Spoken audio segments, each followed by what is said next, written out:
سەرەتا لێرەوە لەسەر کڵگۆی پیرۆزی کاکارامەوە دەڵێن ڕۆحت شاد سەرکردە و ڕابەری سۆسیالیزم و کۆڵەکە سەرچێکەکەی کۆمەڵی ڕەشدەرانی کوردستان ئاسوودە بە کە لە ئێستادا لەسەر مەزارگاکەت بە هەزاران کەس لە هەڵگرانی ڕێبازەکەت لە دۆستەکانی تۆ ئێستا ئامادەن و هەڵ بدەین لێرەوە وەفا و بەڵێن دووپات بکەینەوە کە درێژە پێدەری ڕێگەکەی ئارام و تەواوی شەهیدانی یەکێتی و کورد و کوردستان بین بۆیە ئەم یادا بە نسبەت یەکێتیەکانەوە و بە نسبەت هەموو خەڵکی کوردستان لە هەر چوار پارچەی کوردستان تایبەتمەندی هەیە چونکە ئارامی بیری ڕەشدەران بوو ئارامی کرێکاران بوو ئارامی شۆڕشی نوێ بوو ئارام مەدرسەیەکی فکری بوو ئارام مەدرسەی شۆڕش و کوردایەتی و بیری نوێی هاوچەرخ بوو بۆیە سەربەرزە کە لە نیشتمانی خۆیان لە نیشتمانی ئازادا ئێستا هەموو لایەنگرانی لەسەر گۆڕەکەی بەڵێن دووپات دەکەینەوە کە درێژە پێدەری ئەو ڕێبازە بین کە ئەو هەزاران شەیدی قارەمان گیانی خۆیان بەختووە. ئەمڕۆ ئێمە لێرە بووین بۆ یادی شەهیدێکی سەرکردە شەید ئارام کە لە ڕێگەی خاکی کوردستانە شەهید بووە. ئێمە بێوەمان هەمیشە لەبیر بێ کە چەنەها شەهیدی ئەومان هەبوو کە دژ بە دوژمنکارانی کورد جەنگاوە. هەر ئەوەشە کە ئێستا ئێمە داواکەین لە هەموو سەرکردەکانی کوردستان بەڕاستی جارێکی تر بیر بکەنەوە کە چۆن کوردستان بپارێزن چۆن یەک ڕیزی بپارێزن یەک ڕیزی ڕاستەقینێت تەنها بە قسەکردنە دوژمنان هەموو پیلانیان هەیە بۆ ئەم هەر بۆ ئەم هەرێمە و بۆ هەموو کورد جا لەبەرەوە ئێمە هەرێمێکمان هەیە پێویستەکە ئەم هەرێمە هی هەر چوار پارچەی گەلی کورد بێ و ڕێزی لێ بگیرێەوە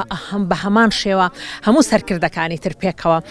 جارێکی تر سقە بگەڕێنەوە بۆ یەکتر کە ئیتر ئەوەی دوژمنان بە کوردیان کردو هەر لە ئێستا شاگەرێمە سەرکەم زانین لەم هەرێمەیە چەنە دوژمنان لە ئەوە تورکیا بەلایەک ئێرانە بەلایەک حکومەتی بەعسە بەلایەک حکومەتی ئەتوانم بڵێم حکومەتی فێدراڵە بەلایەک ئیتر هەر یەکیان بە شێوەیەک ئەیانەوێت لە دژی ئەم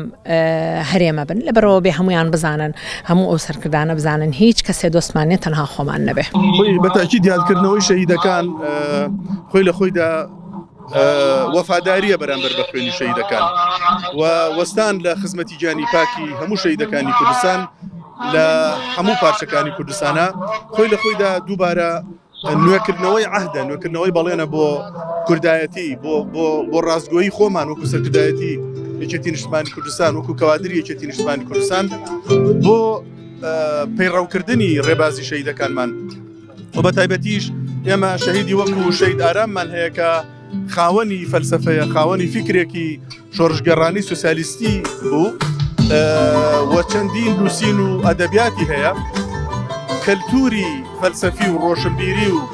بیرمەندی و تیۆریزیانی شەید ئارام دەتوانین بکەینە سەرمەشقی کارەکانمان و مەرج نییە ئێمە وەکو بیدایەتی شۆڕش خەباتەکەمان بکەین ئێستا گۆڕاوە وەزعەکان بەنسبەت بە تایبەتی باشووری کوردستان وەزعەکان گۆڕانی بەسەردا هاتووە لەوانەیە بەنسبەت ڕۆژئاوا و ڕۆژهەڵات و باکوور جیاوازیەکی تری هەیە بە چووکارێکێک لەو پارچانە خصوصیەتی خۆیانیان هەیە بەڵام من دڵنیام لە هەموو کوردستانە دەکرێت ئێمە سوود لە بیر و فەلسەفەی شەید ئارام وەربگرین و لە بیر و فەلسەفەی بەڕێز مام جەلال وەربگرین و شەهیدەکانی تر کە خاوەنی فکر و فەلسەفە بوون دەتوانین ئیسفادەیان لێ بکەین بیان بکەین بە چرای ڕێگە ڕۆشنکردنەوەی خۆمان هەم بۆ گەشەپێدانی خەباتی کوردایەتی هەم بۆ ڕێکخستنەوەی ماڵی کورد بۆ ئەوەی هەمومان بەیەکەوە بە یەک تین و تاو بچینەوە ناو پرۆسەی شۆڕژگەڕێتی